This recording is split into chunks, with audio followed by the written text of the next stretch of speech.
咱继续来关心日本，即嘛是准备要甲福岛的核废水排入海底。香港就放调讲，因要扩大禁止进口福岛的海产。因为韩国受真侪民众惊辐射的污染，是烧济买海盐，还有鱼保这食品，倒来出林顿。住伫首尔府金高区的李小姐，拍算甲新买的海盐装入去罐仔内。听讲日本拍算甲130万吨用来处理福岛核灾的核废水排入大海。趁海洋还未防污染进前，李小姐是一口气买5公斤的海盐，还有滚大菜和鱼煲啊这食品，因为也要为2个囡仔健康来想。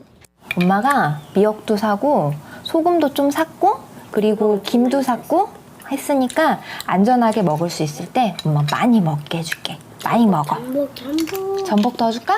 알았어. 李小姐囤一大箱的海产大货，伊讲真想要搁买一个冰箱，加买一个海产来冷冻。毋那李小姐有这个想法，上好藏的海盐，最近伫南韩超市已经拢红抢了。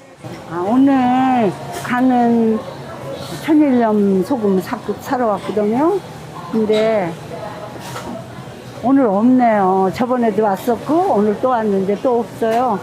다음에 또 와야 되겠고 또 걱정되는 건 就因为卖甲欠货，最近南韩盐的价数比2个月前是起27%，逼政府逐工拢会提45吨的盐出来。渔产部门嘛讲，会斟酌去看严重的辐射物敢唔称悬。另外，真爱食日本海产的香港，有关当局已经放话讲，若日本真正甲核废水排入大海，会禁止福岛和附近地区的海产进口。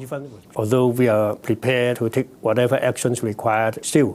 We sincerely hope that Japan can find alternative way to deal with their sea wastewater. 香港伫福岛核灾发生了后，已经禁止进口当地的蔬果和牛奶类的制品，那连海产嘛拢袂当入去。当地的餐厅和进口业者嘛受到冲击。但是有厂商讲，伊嘛是会当对西班牙、法国和澳洲这所在找到代替的货，消费者唔免烦恼。我是新闻张惠敏编译。